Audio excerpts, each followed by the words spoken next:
Hello, it's me, Vicky Marie. Sorry, I didn't realise then that I was that the video had finished. Think, can all hear me? Can you hear me? Let me know that you can all hear me. Okay. Let me just see what's going on. I can check on my. Yeah, I think you can all hear me. Okay. Okay. So good morning, good afternoon, or good evening, wherever you are in this crazy, crazy world we're living in. Now, I don't know, some of you maybe, I have had people watching from Thailand, but of course, Laos, that we're going to talk about today, is a different country apparently, which I didn't know. I knew absolutely nothing about Laos before this incidents of these poor girls who've died. And these are just three of the tourists, female tourists, that have died. We haven't got really any information about the others, or much information. Maybe for whatever reason, I don't know. So these three girls, the two girls on the left and the right of the picture, they are best friends and they're Australian. And the girl in the middle is a British lawyer, but they were all killed in the same way. And there's an investigation going on in Laos. This apparently is quite a common thing because of the cheap homemade alcohol that's used there. It's a popular tourist destination, backpacker destination. Young people, going in their gap years or whatever and looking for free. They're not looking for a free holiday. They're looking for a cheap holiday, aren't they? So a lot of these hostels that they stay in, they offer free drinks, to try and, that's the competition with the other places. They're all offering free drinks to try and encourage people to come and drink with them. So I suppose it's like, what's the word that I'm looking for? I suppose it's like, it's an economical necessity in a way to keep things cheap, because even they're so cheap, the drinks there. What I found is this podcast that we're going to listen to that will give us more of an insight of actually what it's like in Laos and why this tragedy has probably happened. It's hard to believe that it's a deliberate way of sort of killing tourists. It's probably a very, very sad accident, people going too far in the stuff that they're putting in the alcohol to make it cheap, to make it go further, making their own alcohol, etc. So it's probably a very tragic, very, very tragic accident, because not only six people died, there were a lot of people poisoned as well. So, that were seriously ill in hospital. But six so far have actually died. And I think the other reason it's such a tragedy, has claimed so much attention, is they're very young people having the holiday of a lifetime, if you like, enjoying their youth. Also from all over the globe, so there's the two Australian girls, the British girl, there's an American tourist, there's a New Zealand tourist. They're and I think Swedish tourists as well. Is it Swedish or Danish? But somewhere from the Nordic part of Europe. So it sort of touched all parts of the globe just because of the different nationalities of the people that have been affected by it. And although it seems, from what you'll hear in this podcast we're going to listen to, it seems like there are often deaths for these reasons, that the alcohol is not pure, not proper alcohol. It's homemade and it's made with poisons and things. But normally it's unusual for six people to die all on one day, or practically from one incident. So there may be like deaths every now and again, individual deaths. But because there were so many all at one time and from so many different nationalities, it has attracted this media attention, which it does deserve, because the reason this case or these cases deserve attention is because there needs to be warnings put out to young people. And again, you'll hear that in this podcast we're about to listen to. It's not about don't go to these places. There's a lot of reasons to go. You know, there's a lot of nice things about these places. It's good that you can, but just, you know, don't go with your holiday head, go with your, you know, sensible head, and just take precautions. Like anything else, really, isn't it? It's like when someone gets attacked walking their dog. We can't stop walking our dogs in nice areas. As someone gets, I don't know, things happen to people by a river, someone falls in a river. You can't stop going by rivers. You shouldn't. What you've got to do, though, is be sensible, isn't it? And you've got to be aware. So I think the good thing, the positive thing, if you like, the one positive thing that's come out of this, it will highlight attention for other people going, and not only young people, all ages go traveling. You know, there's granny packers as well as the young people, the young backpackers. And people just might be on a holiday there because it's something different from going to Spain or any of the typical holiday places. It's cheap. The weather's nice, you know, at certain times of the year, etc. So it shouldn't stop people going, but as long as we go with the warning, or we warn our friends, our family, our loved ones that are going, give them the warnings. This is, you know, so sad. And it made me especially feel sad because, you know, it's coming up to Christmas. So just in these pictures here, there's 3 families that are going to have a horrible Christmas. That's besides the other 3 people that died. That's besides the other people that were poisoned and spent time in hospital. So, you know, for a lot of people, Christmas will just never be the same again, even though it didn't happen at Christmas, but it's in the build up to Christmas, and Christmas will be a very, very difficult time for these people. Anyway, I'm just going to say hello to everybody, and then I'll start. I'll give you a little reminder of what happened, just in case there's anybody out there who doesn't know what happened in this case. Hi, Jay. Hi, David. Hi, Shelley.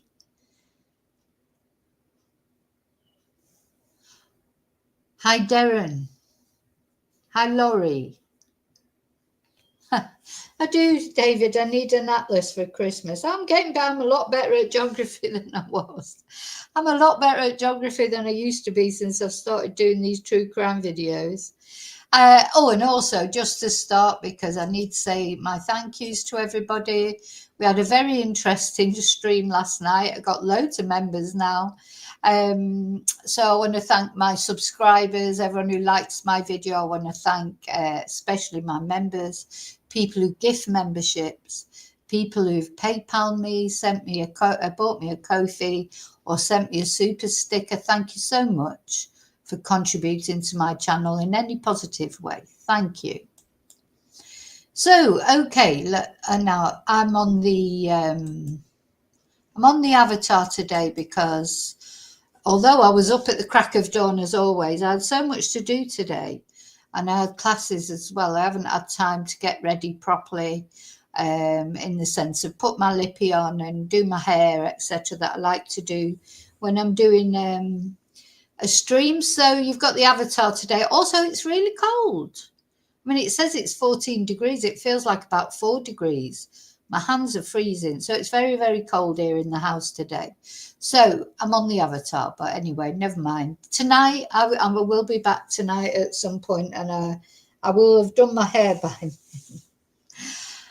Okay, so let's just give people a recap if you don't remember or you didn't know. Some people might not know about this story. Let's see. Where is it? So this is the BBC article that I'm just going to read out to you to just give you, as I say, a recap. This is the 3 girls that are highlighted in the photos on my thumbnail.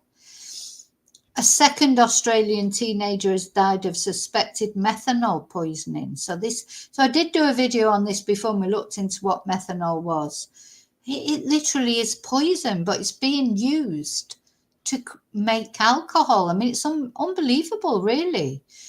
So I think it's a miracle that more people haven't died. You can't give people poison and not expect some people to die. Now, it is a little bit strange, although I didn't feel like there was any criminality here in the sense of, deliberately trying to kill someone. It's strange that they're all women, that's all. So were they particularly targeted because they were women? Or is it just because maybe they're slighter build and their bodies couldn't tolerate it as much as maybe if somebody is more sort of substantial? I just don't know. Why is it all women? That's the only question I would ask as far as the sort of suspiciousness. Is why women only? Why have no men died of it, or not in this batch anyway?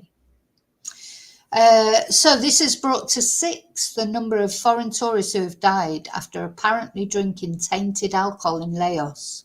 So the family of Holly Bowles, 19 years old, said it was with broken hearts that they confirmed her death more than a week after she fell ill in the tourist town of Vang Vieng. So that same age as Jay Slater, who was on his first holiday on his own.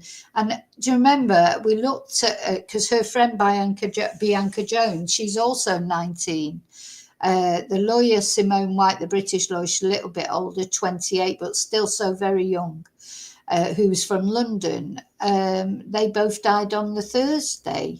This article was, when was this article? 22nd of November.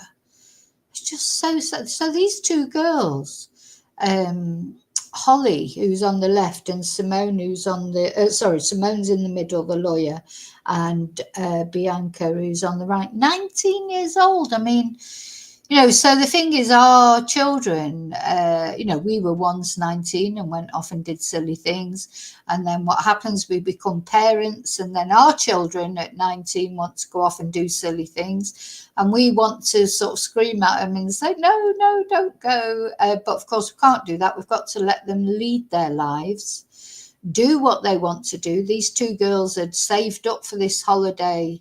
I don't know about Simone. I don't know what the circumstances, whether it was like a 2-week holiday, because she was a lawyer, so I presume she was working in the UK. These two girls had saved up for this holiday, were looking forward to it. And it was like the last time they were ever going to see their parents again when they said goodbye to them at the airport or wherever it was. So it's so sad, because you have to let them go. You cannot say to them, no, you're not going. Well, you can't make them not go anyway, because they're adults by then. But they're only just adults, aren't they? They haven't really got their adult head on properly. And you know that because you remember what it's like to have not had your adult head on and the daft things you did. But you can't stop them from doing whatever they want to do, can you? It's a very scary time. People think it gets better when your children get older. It definitely doesn't. So an unnamed, it's a man. It says an unnamed US man. Oh, so there is one man. 2 Danish women, aged 19 and 20. Oh, so they're very young as well. Or I suppose the reason we haven't heard so much about them is because they're Danish, and a lot of the information about them will be in a different language, I suppose, but I haven't really seen anything about them. Are also among the victims of the suspected poisoning, believed to be connected to bootleg alcohol. In a statement released to media, Holly's family said they were taking comfort from the fact she had brought so much joy and happiness to so many people. They added that she had been living her best life, travelling through East Asia, meeting new friends, and enjoying incredible experiences when she became ill. Australian Foreign Minister Penny Wong said, all Australians will be heartbroken by the tragic passing of Holly Bowles. I offer my deepest sympathies to her family and friends. So Holly and Bianca were taken to hospital on Wednesday, the 13th of November, after they failed to check out of their hostel in the small riverside town of Vang Vieng, about 2 hours north of the capital, Vientiane. And it does look beautiful. You can see it's a completely different place. If you went there, it'd be different from anywhere you've ever experienced before, isn't it? It's an experience. People want experiences, don't they? Not only young people. So news reports and testimonies suggest that tourists may have consumed alcohol laced with methanol, a deadly substance often found in bootleg alcohol. Our medical specialists say drinking as little as 25 milliliters of methanol can be fatal, but it is sometimes added to drinks because it is cheaper than alcohol. So, I'm trying to sort of get my head around this and understand. So they're making their own alcohol, their own whiskey, their own vodka or whatever, but instead of using alcohol in it, they're using methanol. So Krista Hogstrand, a professor of molecular ecotoxicology at King's College London, points out it's also not uncommon in home distilled alcohol. Methanol is like the alcohol in our drinks, colourless and odourless, but its impact on humans can be deadly. It has a different carbon atom structure, which completely changes how humans process it in the body, leading to these potentially fatal consequences. So the UK's Foreign Commonwealth and Development Office updated its travel advice to reflect the dangers of methanol poisoning in Laos on Wednesday.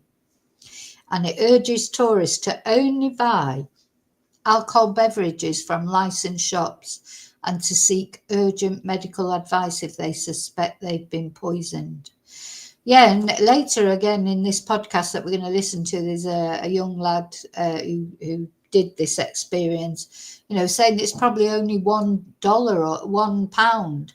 £1 per drink in these places. And, you can imagine that for a young person who's on a budget, that's very tempting, isn't it? Because to buy the cheap drinks rather than the brand drinks. And to be honest, even if you have the brand ones, you don't know if they've put that, if once that bottle was open, say they've got a bottle of whiskey that looks like it's a brand whiskey, you don't know if it's been filled up with,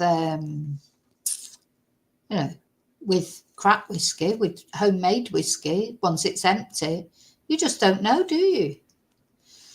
So it advises tourists to only buy alcoholic beverages from licensed shops and to seek urgent medical advice if they've been poisoned. But the thing is, how do they know which shops are licensed? I mean, you've got to have a lot of awareness. If you go in a shop and they've got a license on the, in Laos, you go in a shop in Laos and it's got a notice on the wall saying this shop is licensed. Maybe not even in English. How would you even know that was a genuine sign? It's a whole different ball game out there, isn't it? So it's not yet known where any of the people who fell sick or died were poisoned. So the guy from the hostel has been arrested, hasn't he? Because they think it comes from one particular hostel, but he's denying that because he was giving them free shots, whether they were all from that hostel. This Nana backpacker hostel said it gave out free shots to around 100 guests the previous evening. But the hostel's manager said no other guests had become unwell. Well, he has been detained. I don't know if he's been released yet or, but there is an ongoing investigation. So we just have to wait to see. But of course, the investigation is being conducted by the Laos police. I mean, Laos is a dictatorship. It's a one-person, one-party dictatorship. They won't want any bad press for tourists. So, can't be sure that whatever comes out of the oh look, there it is. We can't be sure that whatever comes out of the inquiry is even true, really, can we? So it's a difficult one. Okay, so that's basically the background to this podcast that we're going to listen to. I'm just going to come back to the chat now. I hope you're all okay. I think you are. Yeah, that's the background to the story. And now we're going to listen to this podcast. I'm going to comment on it. We're going to listen to it under fair use. So this is a podcast from Times Radio.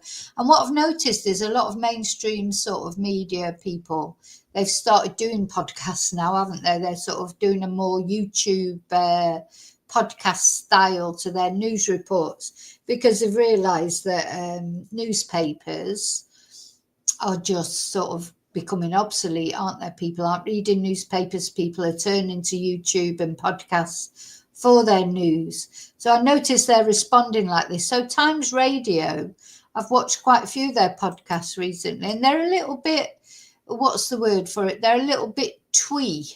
Twee is, I don't know if you know that word, twee. Oh, I'm on the wrong one. Hang on. No, that's not what I want. I want the podcast. Hang on.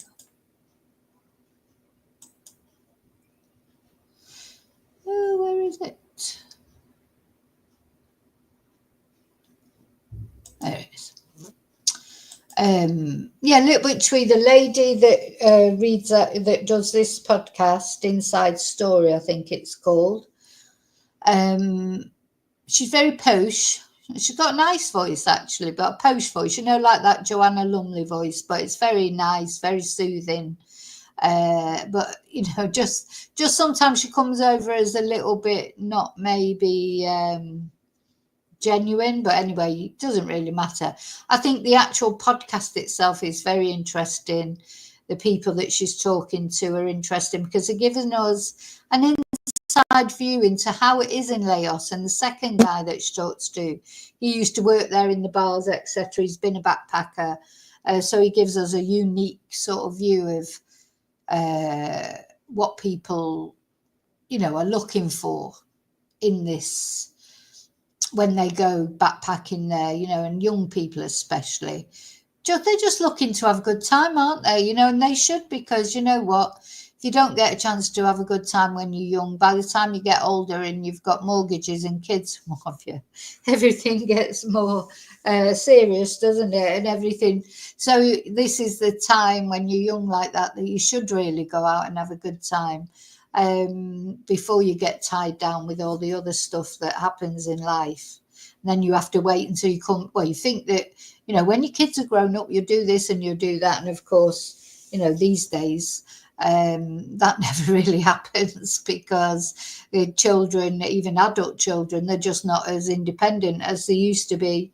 So, if you get it done while you're young, that's what I'd say. Oh, just looking at these girls, it's very sad. Anyway, so we're going to listen to this podcast because I think it's very interesting. From the Times and the Sunday Times, this is The Story. I'm Manveen Rana.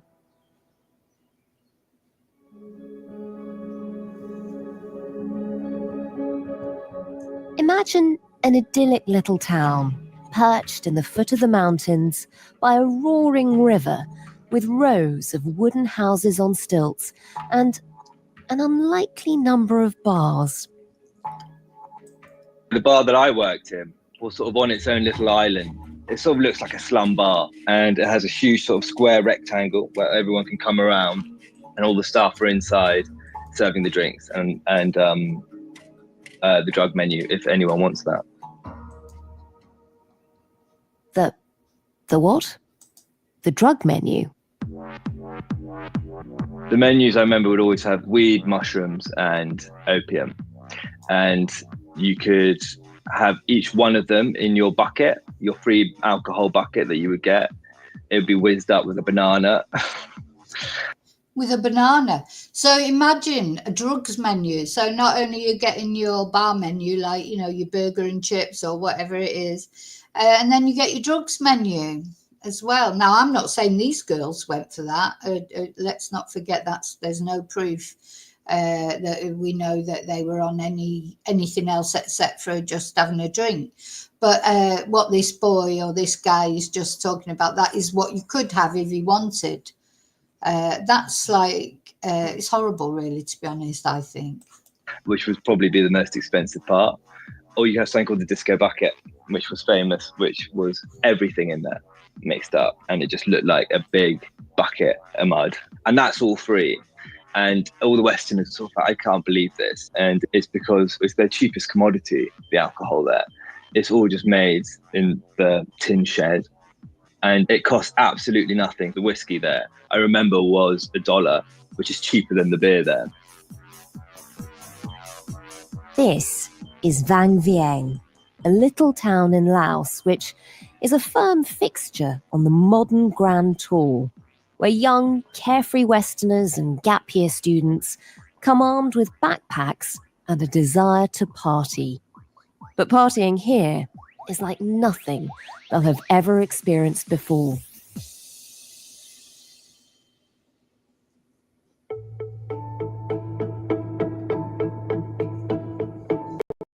No one's having an easy night, for sure. Everyone who's coming in is not having early nights. Everyone's getting probably the most on the spectrum of fucked up that you could get within Southeast Asia that I saw. People were getting a different kind of drunk there, for sure. Oh, just a little warning. He does use a little bit of bad language, this guy. So just be prepared if you don't like bad language. If you're offended by bad language, he does use a little bit of bad language. And don't forget, this is a podcast. So I don't think this picture changes all the way through. So for even people who weren't doing drugs, I think it was also the freeness of it. You know, we can't turn down free alcohol. You think it's precious to you. And I think it's sort of installed in you as a Westerner that, oh, I've been given a commodity here that's valuable. It doesn't matter if you want to drink or not, you better take it because it's like a waste. You know, you've been given free booze, especially as a teenager when you're on a budget. One bucket is just lethal. It should have been the perfect holiday. But with 6 young tourists now dead, how did a night out in Vang Vieng go so wrong?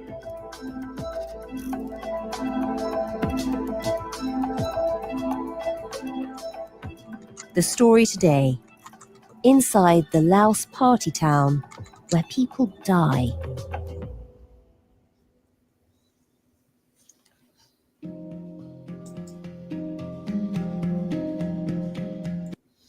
yeah, so the thing is, as well, these, I mean, I don't know, in Britain, you see, although, you know, yeah, of course you can get drugs and you can get really drunk, but it's very expensive to do that in Britain, isn't it? So you're probably restricted by your budget as to how many drugs you can take and how much alcohol you can drink. But of course, when you go to a place like this where everything's so cheap or even free, there's no limit. So you might be used to drinking a certain amount, maybe taking a certain amount of substances, and then suddenly you're in a place where it's unlimited because but you know, for a tenner, you can buy what normally you would probably spend. You wouldn't be able to have in a month in your country. Suddenly you could have all that in one night. So it's, and when you're on holiday, like when I was young, it would be going to Spain where that would happen. You know, you'd go to Spain and you couldn't believe the size of the measures and the price of them and what have you. And but of course now, even cheaper again. These girls who've been saving their money, or tourists in general, saving their money, and then God, if you had if you only had £100 to spend, you'd be able to have a great time, wouldn't you? I'm Richard Lloyd Parry, the Asia editor of The Times and The Sunday Times. Richard, have you been to Vang Vieng? I have. I was there over the weekend for 1 night and 2 days. A rather intense and memorable 2 days. I bet. What's it like? If you were to describe it to people who haven't been, what sort of a place is it? Well, to anyone who has been backpacking, it will be very familiar. It's a classic backpacker town, but a very physically beautiful and striking one. So Laos is a very little known, rather obscure country in Southeast Asia. And I've not spent a lot of time there before. I'd only been there once before. You arrive in the capital, Vientiane, which is a rather sleepy, relatively modern Southeast Asian city. You take a road, used to be a very bad road, and then you get on a new, fast, Chinese-built motorway. It takes about an hour and a half. And you come off the motorway and you're in this really stunningly beautiful natural landscape of limestone cliffs. I mean, cliffs is not the right word. They're mountains, really, soaring up all around, grey limestone faced with tropical vegetation. And then this river running through it and this rather small town in the middle with local people running bars and hostels and a large number of mostly young, largely European backpackers. And Richard, you were there covering this horrific tragedy. Just explain what happened.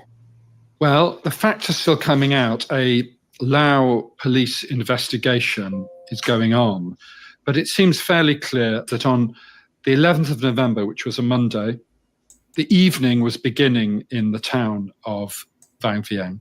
And it was beginning in the normal way with the backpackers, the many backpackers who visit there were in their hostels ready for a night out in the bars and restaurants of the town.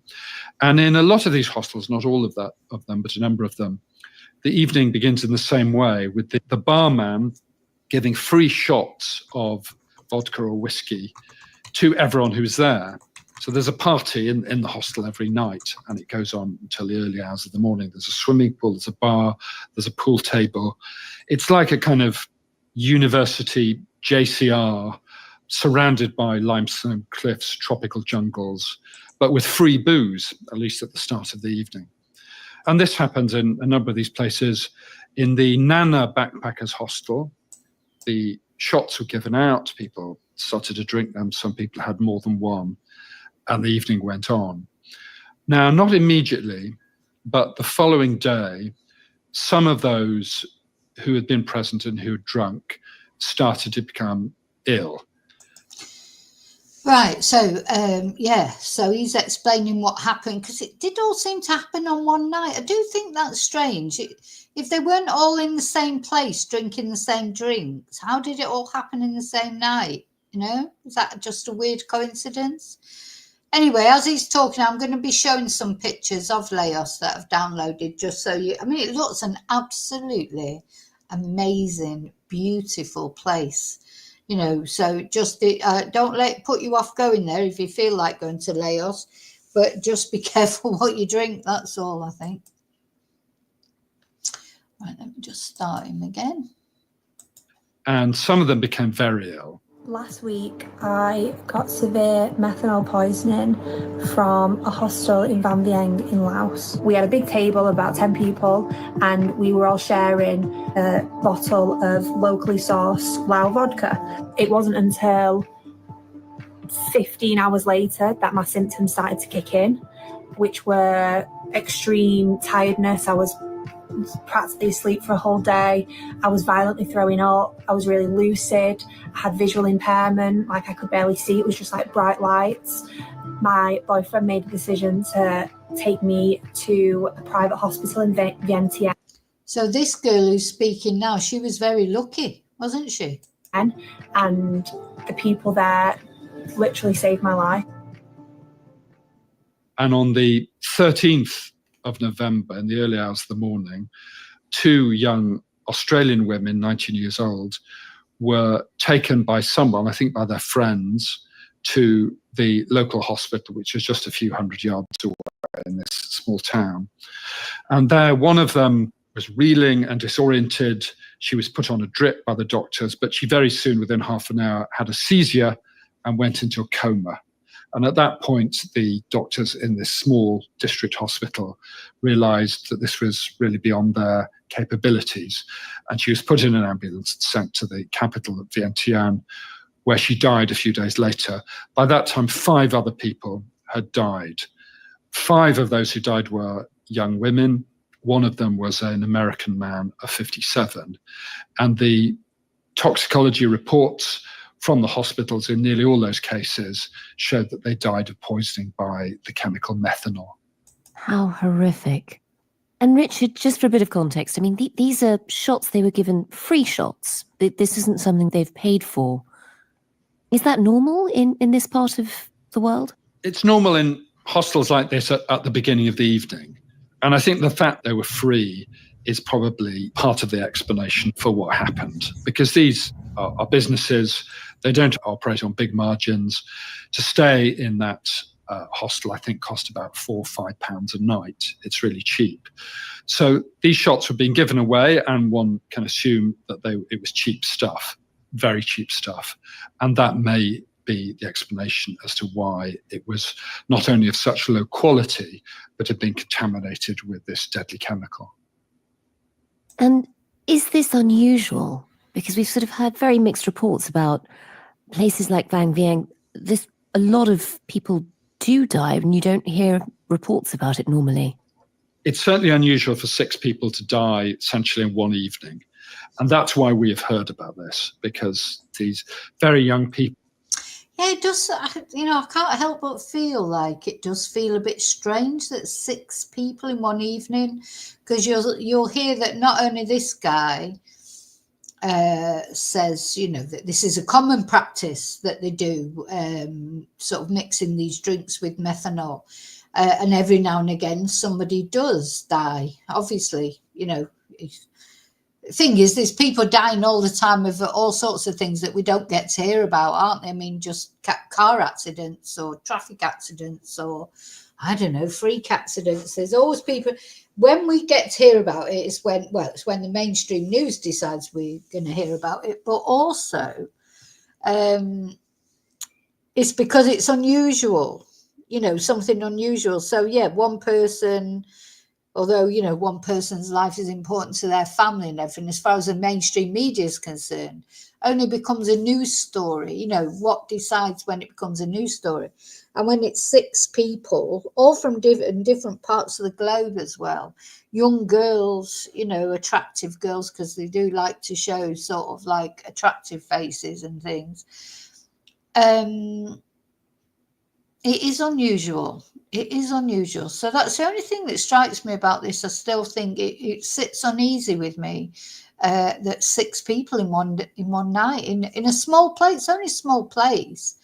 So was it one particular brand or one particular batch of alcohol that was so very bad, or was it was it deliberate? It just does bring up the question when there's so many die at once. People, their parents, their families are devastated, their friends are posting on social media. That is extremely unusual. Bountiful bouquets and flags flown at half-mast for 2 best friends who will never get to see the outpouring in their honour. A GoFundMe set up by the families of Holly Bowles and Bianca Jones has been steadily and rapidly climbing in donations to be used in their legacy. To know that there is a good comes out of evil, that I think is possibly one of the only ways that you can grieve and make some sort of sense out of the tragedy that you were thrust upon. Heavy drinking is part of the culture of this backpacker trail on which Vang Vieng lies. And cheap drinks are part of that culture too. And so are drugs. People tell you that some of these bars, semi-openly, I mean, not with much pretense of secrecy, sell methamphetamine, opium, even magic mushrooms, things like that. And that makes you want to do think these girls maybe had been experimenting with anything, and maybe they were trying magic mushrooms, and we know we've got to avoid mushrooms after the the bloody death cap mushroom poisoning thing in Australia. None of us want to eat mushrooms anymore. Certainly not button mushrooms, do we? But yeah, it just feels like maybe there's something more to this case. I don't know. About MDMA. So it would be surprising if this sort of thing didn't happen more often. I did talk to one of the doctors at the hospital where these unfortunate people were treated when they first got sick. And I said this to him, had you ever seen methanol poisoning before? And he said, no, in 30 years, I've never seen it before. Now, to be honest, I'm not sure if he was telling me the truth. Before talking to me, he had sought permission from his boss. It's possible that he was told then, make it look good for us. Yeah, and he's 100% certain someone in a hospital there will have seen that poisoning before, and what they come to talk about later, you'll see with the next guy who's talking, it reminds me of Spain a little bit, in the places like Benidorm. Of course, those hospitals, that'd be like a hospital in Benidorm saying that, oh no, they've never seen a British person drunk and fall off a balcony before. It's happening all the time, because it must drive them mad, to be honest, because, people talk about, people in Britain talk about people using, the National Health Service and everything. Imagine what it's like in Benidorm, in the hospital there. They've always got drunken people been fighting, fell off balconies, car accidents, you name it. You can watch it. There's a program on the telly about it, isn't there? Benidorm ER or whatever. Honestly, you just think, God, they must get really sick of it sometimes, because then they're all tourists. They go there, they're drunk, they can't speak Spanish, and it would be exactly the same in Laos. There'll be lots of incidents, because when you get all that drink and drugs, of course, by the sound of it, it's going to be accidents. There's going to be a lot of problems, and people are going to be taken to the hospital, and they'll have seen it all before. So for him to say he's never seen it before, that personally, I think is a blatant lie by that doctor or by that hospital. Tourist places, they always want to protect their reputation, don't they? Because they want the tourists to keep coming. If it's a place where, the biggest part of the economy is tourism. And also, of course, Laos is a one-party dictatorship. So that guy at the hospital, he'll be also, someone probably from the government will be phoning him and saying, don't mention anything about the other 20 people that died so far this year. He won't be free to tell the truth, because he'll be saying what he's been told to say, won't he? That makes sense, to be honest. Richard, taking a step back, tell us a bit about Laos as a country. As you say, it's not many people will necessarily have been. Give us a bit of the history and the context. I mean, how poor is it, and how does it compare to its neighbours? Yeah, it's a very little known and little reported story. I mean, I've been reporting on Southeast Asia for nearly 30 years. This is only the second time I've been. The first time I went was to do a different story, and it is perhaps the story for which Laos is best known. And that is that during the Vietnam War, Laos was used by the Americans, by the CIA, as a base for what's known as the secret war. So in the war against the North Vietnamese communist forces, the CIA, illegally, I think, based themselves there and used an Air Force base, actually in what's now Vang Vieng. Oh, the CIA doing something illegally? Oh, no, well, gosh, America would never do anything illegal, would they? To bomb the North Vietnamese Viet Cong as they travel through the jungle to fight South Vietnam. And one of the legacies of this has been that Laos has one of the highest concentrations of unexploded ordnance, so landmines and also cluster bombs, unexploded cluster bombs, which are scattered all over this small country. And I mean, I met a father who'd lost his 5-year-old son a few days before.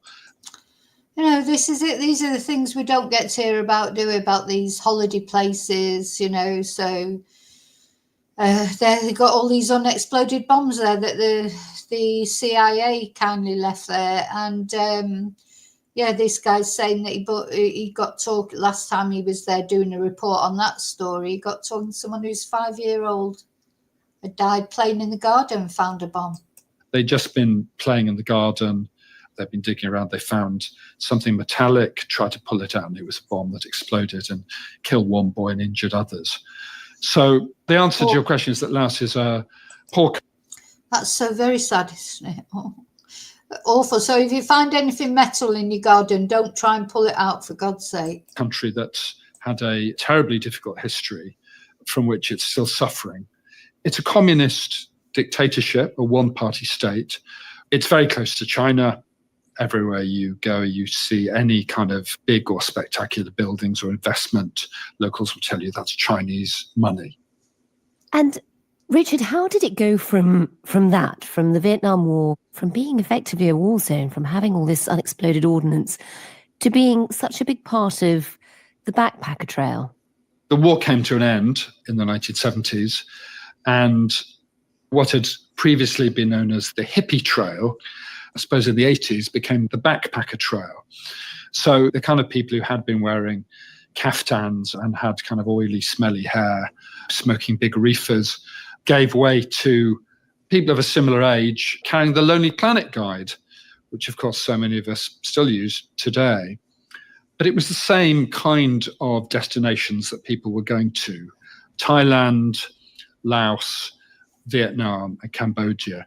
These are extremely beautiful, very alluring countries with rich cultures, very agreeable, welcoming, gentle people, and they're also very cheap. So it's an ideal place if you're a young person with a spirit of adventure, but not much in funds. They're ideal places to go. You can spend a lot of time, your money goes a long way. And various places, by some alchemy become established as backpacker haunts. And Vang Vieng was one of those. And will this tragedy make a difference? I mean, do you think this is a watershed moment for the authorities, for all the restaurants and hotels and the entire industry really in Laos? It's clearly very embarrassing for the government of Laos, but they are an authoritarian one-party state. The media is completely controlled. The only news that local people there were getting was social media. There isn't going to be a lot of pressure from public opinion within Laos itself, but clearly foreign governments are going to be concerned. And already the families, the parents of at least one of the young women, Australian women, 19, who died in this tragedy, has spoken out and said from the hospital where his daughter died that we must make sure this kind of thing can't be allowed to happen again. So I think we're going to see more pressure of that type. I have to say, over the weekend, I feel like the families of these girls, certainly the Australian girls, from what the fathers or parents have said so far, they are going to, we've talked before about how families of victims, they use tragedies in different ways, don't they? You get families like Gabby Petito's dad, Joe, him and their family, they've set up a charity, to help victims of domestic violence, help find missing people. And then you get other families who just want complete privacy, don't want any sort of publicity, etc., and they just want to grieve privately in their own way. And I just feel that just by even what's happened so far, the fathers, and I'm saying fathers because it's the fathers that have come out and spoken as far as I know, but it's obviously not just the fathers, but I think they're going to do something positive with it. Some people have to. They just have to. That's their way of surviving through these losses. Holly Wells's dad, Kevin, he was another one. He wrote a book. He wanted sort of publicity, if you like. Not publicity, but he wanted to tell his story. That was part of what helped him with the grieving. And then whereas Jessica Chapman, Holly Wells and Jessica Chapman, the victims of Ian Huntley, Jessica's family wanted to be much more private and deal with the grief in their own way. So, but I feel that with these families of certainly of the Australian girls, I think something positive is going to come out of it, because I think they're determined that something positive will come out of it, and that's their way of dealing with it. Apart from Nana Backpackers Hostel, all the other bars were open as normal.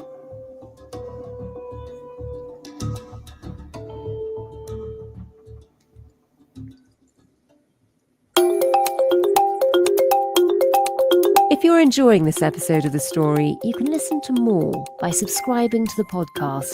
It's completely free, and we'll put a link below in the description box for different ways you can follow us.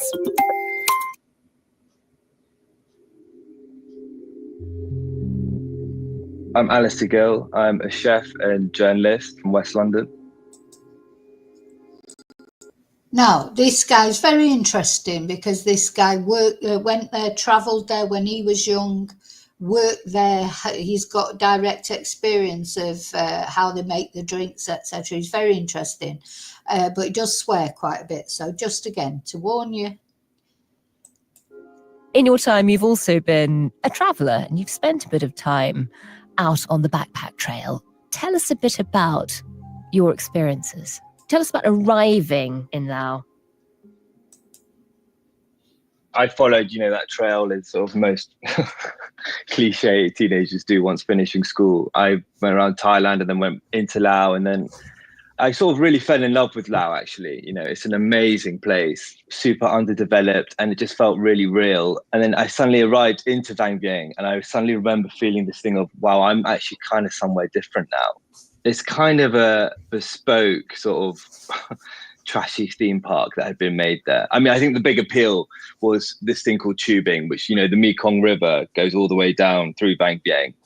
And the gimmick is you get these big circular tubes and you sit on them and you just go down the river and you get free shots along the way. Oh, wow. Which, sounds amazing, but it's also an incredibly dangerous thing. I remember seeing that was where I saw most of bad fatalities sort of happen, of casualties. Yeah. So not only you've got to worry about the shots, so they've got this big river that they go tubing down. When he started talking, I'm going to look for a picture of it and see if I can put it up. When he was talking about it, reminded me of the Apple River case. That was tubing that they were doing, wasn't it, down that river? But he said, oh, yeah, that's where I saw most of the fatalities. So he saw more than one. So there's a lot of things to worry about in this place, especially I would imagine if you go tubing on a dangerous river and you're getting free shots at the, so, you combine alcohol with tubing or any sort of, I don't know, like rafting or anything like that, any sort of action sports, combine that with alcohol and drugs, you're going to get fatalities, aren't you? Just take us back a step. You said when you arrived in Laos, you really fell in love with it. For people who haven't been, just describe what it's like. What's kind of amazing about it is how it felt like I'd stepped into something a bit more real. I've been in Thailand, and not that that's not amazing, but it's very swarmed. It's far more developed and it's had lots done to it, where Laos suddenly felt like you were going off the beaten path a bit more. It's the poorest country, and suddenly the people are also very different. It suddenly felt like just I'd crossed the line into a different world. It was, I think, a lot more spiritual, the people there. It's amazing sceneries of huge standalone pillars of mountains, I remember so clearly, with these sort of wispy clouds around them. And there wasn't really lots of sites of things being built there, which was so amazing. There weren't like big cranes and buildings in development everywhere. And I remember being a teenager and being there thinking, wow, this is amazing. I've never seen the world like this, I remember really feeling. And then you arrived in the town of Vang Vieng. Just describe what that's like. What were your first impressions of it? Everyone was on the piss. It was just, Euro backpackers everywhere. But it's not a huge place. So it felt like quite condensed of the people I feel that were in Vang Vieng weren't really interested in seeing the rest of Laos. They were there as the destination to go just to, to Vang Vieng, like a Benidorm or a Cavos. So on your first day, do you head straight to the bar? What happens? Knowing me, I could give a safe bet that yes, that was my first destination. I talk about it now as if I'm like, oh God, it's so, I'm so above it. I wasn't. I was young and I was like, this is kind of amazing too. I want to get pissed. I want to get on one of those little rubby diggy things and get down the Mekong. But it did feel like this is grim. It did feel grim. And people were getting a different kind of piss there. And that would have come directly from the alcohol that was being served there for what it was, but also just the copious amounts that they give away for free. And when you're there, you're offered a job. Just tell us what happened. Yeah, so I went to the bar and I remember there was the Dutch manager there who had this big handlebar mustache and long hair. And we both needed a drinking buddy. And there I was. And we started. I'm just going to show you a little bit of the. So apparently they call it tipsy tubing. I've just been researching it. I've just been having a look while you were. Hi, Admit.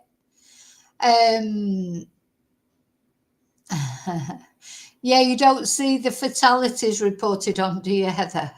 Definitely not. So we're going to have a little look at this tipsy tubing that apparently they call it. Let me see. Channel customization. Oh, I've only just found it and now I can't find it again. There it is.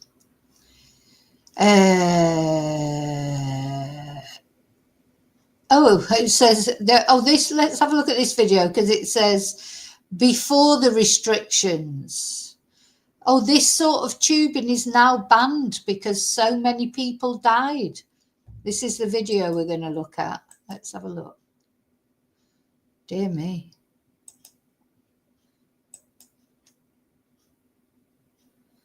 Okay. See, this is it. You combine drink and drugs with young people and they're going to do crazy things, aren't they? They're going to do mad things. I mean, that doesn't look too bad, but yeah, they're having a drink in between. Let's see. What's the crazy thing that they said? Now there's no, they've made restriction. Oh, what's he got there? Oh my God, what the hell's that? That looks like something for fishing. Oh, catching like crayfish, poor things. Right, where's the actual tubing? A what? Oh, well, that's not that bad. That you can do that in Benidorm. Oh, right, okay. Oh, yeah, have another drink. That's it. Just like, oh, yeah, I've cut my knee open, but it don't matter. Let's just get a bit of alcohol. Just pour the alcohol on it. The alcohol will clean it. Oh, my God.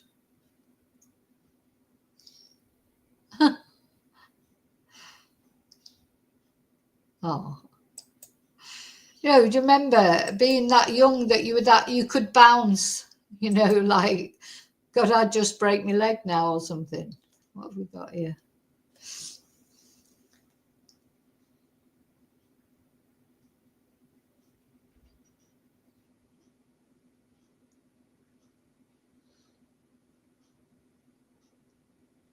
Dear me. He's got every bit of video that he does. He's got a drink in his hand. Oh, God, he looks completely out of it.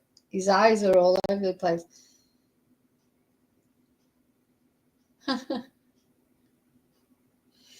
Yeah. So if you've got young adults that are backpacking, this is what they're doing. Terrifying. So not only you've got to worry about them drinking alcohol that's God, not only you've got to worry about them drinking alcohol that's poisoned, you've got to worry about them doing lots of daft things. And you know, this guy's a prime example, but bless him, he's had a good time. Those if he's survived it, those memories will live with him forever, won't they? Look at his eyes. Anyway, let's go back to the podcast. Hang on. Oh, I can't find my podcast now. Yeah. Oh no. Oh, it's right. Where is it? There it is. Oh, why has it gone black? After drinking, and he was like, "Yeah, we need another bartender. Work." I was like, "Absolutely. I get paid in all supplies. That's I'm all for that." And he gave me a free place to stay. And he specifically was very reserved about me being English. I was so embarrassed to be English there, really. You can just hear all the arguments, all the people yelling at the locals. It's all English accents. And when you say yelling at the locals, just describe what are relations like with the residents? I think it's mixed. For the foreigners who were actually staying there and doing stints and working, they were great and we were all mates and living happily together. But like I said, I think most of the tourists who aren't seeing Laos, they're coming into Vang Vieng to have this experience of getting pissed on a tube. There's an entitlement there. They're not here to see the culture. They don't care about the people. They sure as shit don't care about what their problems are. They're there to party and have a good time and treat it just sort of like a kavos. The big danger there was also that in all those other places where are known for people to go on the strip and get off their face, there's actually usually quite good safety systems set up there. I think they're probably the most staunch, fiercely working hospitals in the world around. It's interesting what he was saying. He was saying because of course he went there on holiday, then he was offered a job, so he ended up working there. And that's when he got to know, like that's when because like when I came to Spain, you come for a holiday, and then when you start to live here and you learn Spanish and you get to know more about like how Spanish look upon British tourists, and things. Because when you're coming on holiday, you don't care, you're just on holiday. I think a lot of British people in particular, they don't even think of Spain as it's just a place you go on holiday. They don't think of it as a proper country or anything. It's more than just sun and it's more than just tourism. And although tourism is a big part of the Spanish economy and certainly in certain areas, but I think what sometimes people forget is everybody comes to Spain. It's not just British people who come to Spain. It's the whole of the world wants to come to Spain because, it's got this sort of good climate and it's cheap compared to other places. It's not as cheap as that sort of place, but then it's more familiar for people. It's more comfortable to come to Spain because it's not that far away from, any European country. And so when you come to live here, though, you get to see the other side of it. You get to see what irritates Spanish people about tourists and things. And that's what he's talking about there, how he saw a different side of it and he started to be embarrassed about being British because he sort of grew up a little bit while he was there, didn't he? He came out, he was one of those embarrassing tourists, just, getting absolutely bladdered and, not caring about anything about having a good time. And then he became someone who worked there and saw things from a different perspective. Because the other thing is sometimes tourists, they treat the people like working in the places like rubbish, like you'd see them here. It's just awful, because if they start calling them names like, about xenophobic names like, oh, why don't you speak English, you should speak English and stuff like that, and then call them names, and dagos and this, that and the other.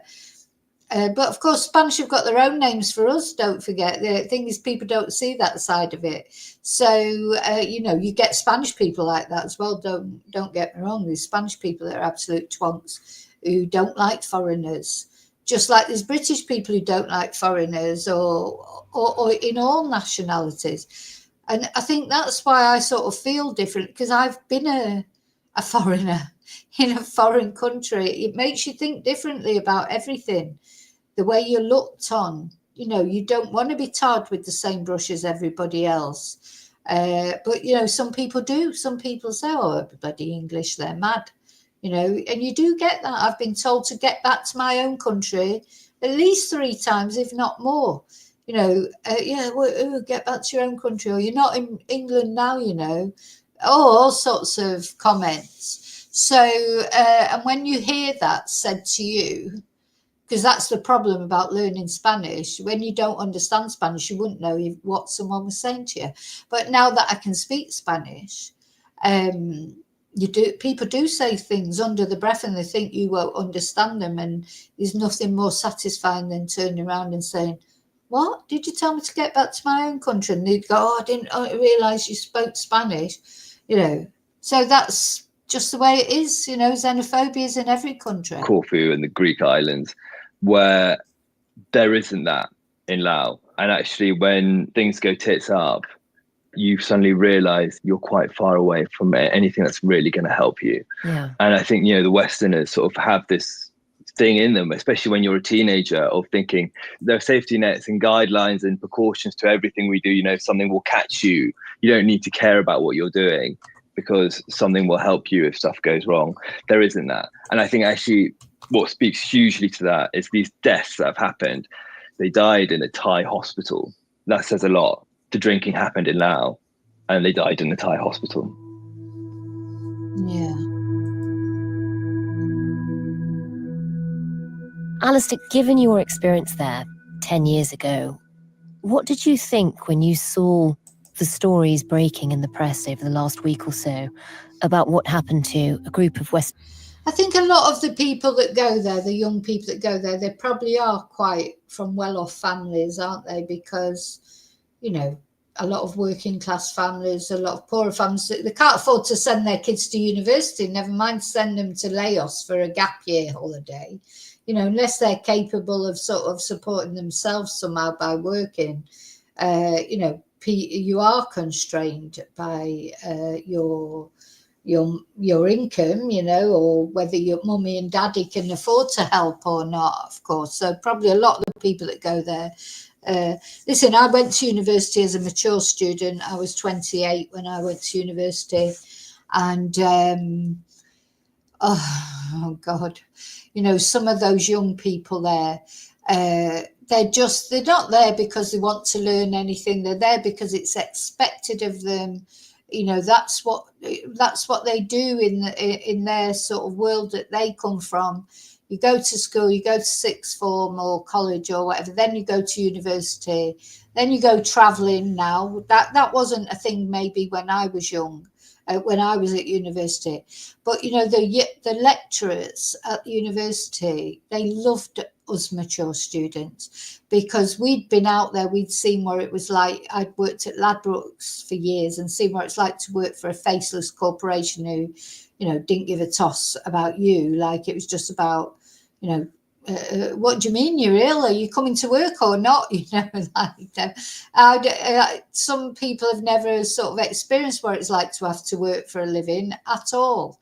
And it's hard. So then when I did go to university, luckily I could support myself because I got a grant for being a mature student because I had worked and I'd paid into the system for 10 years.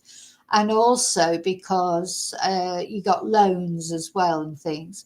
So, and I was working at the weekends. That's how I supported myself through university. And of course fees were free then. I mean, it's different kettle of fish now because you have to pay your university fees as well. So, but, oh God, the lecturers, they loved us. I wasn't the only mature student. Obviously, in my sort of year, I was studying politics and international relations. And there was a few of us mature students. And as far as the lecturers were concerned, they loved us because we were interested. We were doing our subjects. We were going to lectures because we were genuinely interested in what they were saying, not just because, we're there because mummy and daddy's paying for us to be here. This is what we do. We'll get an average degree. We'll probably just scrape a degree and take it with us to get a job in the city or wherever we're going to get a job, because this was in Reading. So, we weren't like that. The mature students were there because we'd been out there and we'd experienced what it was like to live in the working world where nobody cared about you, just a number, and you had to support yourself. And so you were genuinely interested in doing well at university. because this was for your future, because if you did well at university, you had a chance of getting a better job, earning more money, etc. And you were genuinely interested in your subjects because that's why you'd chosen it. You know, a lot of these young people, they're not interested in their subject. They just got to do a degree in something, you know, so it could be anything. They do a degree in, I don't know, whatever. They do a degree in cleaning the toilets if they thought they could get a degree in it, and they could take that with them where, you know, onto their next job or whatever. It's just what's expected of them. They're not really interested in studying. They're not really interested in what they're doing. They're just, I know, don't get me wrong, I don't blame them. Lucky them. They're just interested in having a good time. They're probably 18 years old. They're just interested in the cheap booze in the university. And believe me, going to university, God, if I could, I would, if I could afford it, I would just go and do degree after degree, because doing a degree, it's fabulous, because you know, being part of the university, you're like in a bubble. They treat you really nicely. You've got a welfare officer, tutors. If you've got any problems, they actually care about them. It was like really different for me because, you know, as I say, at Ladbrokes, where I'd worked, they didn't give a toss at what problems you had. It's just, are you coming to work or not? You know, like, what do you mean you're having a day off because you've got cancer or whatever? You know, honestly, it was really like that. So going to the university where they actually cared about your welfare and what was going on with you was like a revelation for me, you know, because I come from a completely different background. So I forgot, now I've started waffling, I forgot why I started saying this. So, yeah. I've forgotten why I started off saying it. But so most of these young people that are going to these places, the lives they live are so, like, they wouldn't care about poverty in that country. Like, there's some countries I just couldn't go to because it would upset me too much to see. It upset me enough going to Madrid and seeing all the homeless people. You know, so the thought of going to India or Mexico, or where the street children, well, that's apart from the animals and things, you know, I just couldn't do it. I just couldn't do it because I'd be like destroyed, like emotionally, seeing people homeless and seeing animals mistreated. And so for me to go somewhere, it'd have to be somewhere where I wouldn't have to think I was going to be traumatized. But of course, these young people, they don't care. They come from privileged backgrounds. Some of them probably care. Some of them probably do. I'm not saying all of them don't. But not only that, they're young. And when you're young, you don't overthink things so much. You just want to have a good time. You're not really thinking about what's going on around you, are you? Tourists in the same town you were in. It's incredibly sad and tragic. It really is. And, you know, my heart goes out to all their family, but it was really unsurprising. I was surprised that it gained this big traction because it's not new. You know, when I was there, this was sort of known. My manager told me that someone died there every 2 weeks. I can't tell you how accurate that is, but it all added up. So did you hear that, what he said? He said, my manager told me that somebody died every 2 weeks there. But he did say, I don't know how accurate that is. So he said, I think the whole thing about this story, isn't it? The key thing about this story is that there were so many affected at one time. So it obviously happens often. It probably happened again, unfortunately. But the thing that made it so... you know, such a big thing is that there were so many all affected at one time. From what I was seeing, for sure, especially when you add in the activities that were there to do while you were on this sort of moonshine and drugs or going down the river. You point out that even people who haven't taken drugs, just people who are drinking alcohol, it's a different kind of alcohol to what you'd get here. What do we know about how it's actually made? Why is it so cheap? Well, they're just making it themselves. A classic thing would be having, you know, the Cobra whiskey, which is what our bar had. It was this massive jar, and inside was just this king cobra in the middle. An actual cobra? Yeah, an actual cobra, yeah. An actual cobra. Yes, an actual cobra in a bottle of whiskey. And that reminded me of what you can get in the local Chinese restaurant near me. I don't know if you still can now, but you could get this lizard liqueur, and it literally had a lizard in the bottle, like a rotting lizard. I mean, why would you want to drink that? You might get a bit of the lizard in your drink. I like lizards. I don't want to drink a lizard or eat a lizard. But yeah, so he's talking about they would actually have this King Cobra whiskey with an actual cobra in there. Oh, come on. Disgusting. Yeah, for sure. An actual cobra was in there. Oh my God. And I think, you think of it as this Westerner of like, oh, but everything's got a safety net. Everything has the precautions and is meant to be doing what they're doing. So it's all safe. Young teenagers are asleep to that, to actually where they are. And it's not their fault. Of course it's not. And it's actually hard to point to a villain in this situation of what's going on.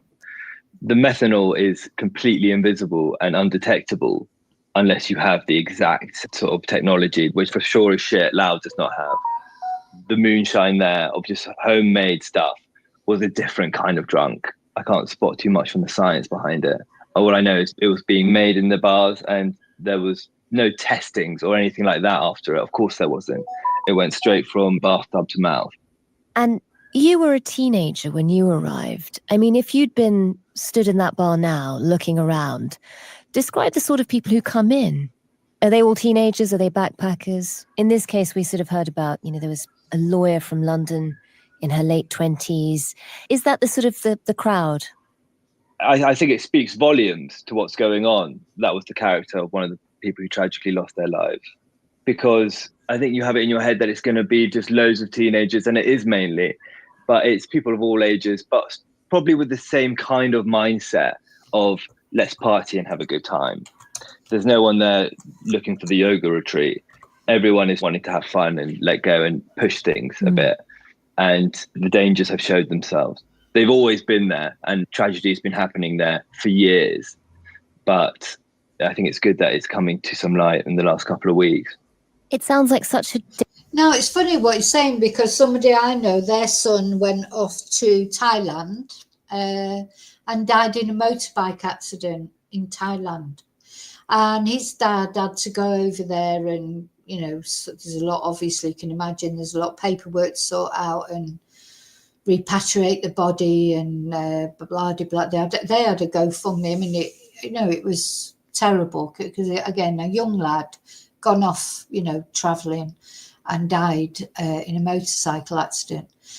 Now, his daddy couldn't get to find out what, all the details of how it had happened. He was just stonewalled by the authorities because in Thailand, again, these backpacker places, they don't want this publicity. They want people to come backpacking. So you're fighting the language barrier, and you're fighting the bureaucracy barrier, like Jay Slater's parents. When you go into a foreign country, if your child dies in a foreign country, or anyone that dies in a foreign country, not only you're dealing with the grief of losing your child or your loved one, you're dealing with bureaucracy that you don't understand. You're dealing with oh God, that reminds me, I've got something to tell you about the Jay Slater case, but I'll do that another time. But you're dealing with the bureaucracy that you don't understand because it's a completely different country with a different way of dealing with things, a different language. Just, my heart just breaks for anyone. My heart breaks for anyone who loses someone, of course, but it's bad enough when you lose them in your own country, when you've got to go off to somewhere else, and a completely, it's not only a foreign country, it's a completely alien country. If your child died in, I don't know, let's say Australia, if you were British and your child died in Australia, there's some commonalities, aren't there, between Britain and Australia, or even Britain and America and that. But when you go into a country that's got a completely different language, a completely different culture, and a one-party what do you call it, a one-party dictatorship running the country and wants to protect its tourism, you know, like these people are dealing with. It just must be, I just can't imagine what it must be like. Unbearable. Dangerous place to have been, particularly as a teenager, with so many things going wrong around you. And as you said, no real safety net, no great hospitals, nothing nearby if anything went horribly wrong. How did you end up leaving? How did your... Hi, Jay. It's nice to see you, but I just want to tell you, this is not a dating site. It's not an OnlyFans site. I'm here just to talk about crime or talk about Spanish. But thank you for your interest, but I don't get involved in that sort of conversation. Thank you. time there come to an end? The place just got shut down. There was a bust up and we all got sort of taken to the local authorities, and I did a night in a Laos prison cell. But I think so much of this danger is, you know, within how we conduct ourselves. This shouldn't put people off going to Laos. You know, it's a beautiful place and it's an amazing people and it's full of culture and it's a wonderful, wonderful country. It doesn't mean don't go there. It means screw your head on and just understand what the situation is and what the dangers are and what has been happening there.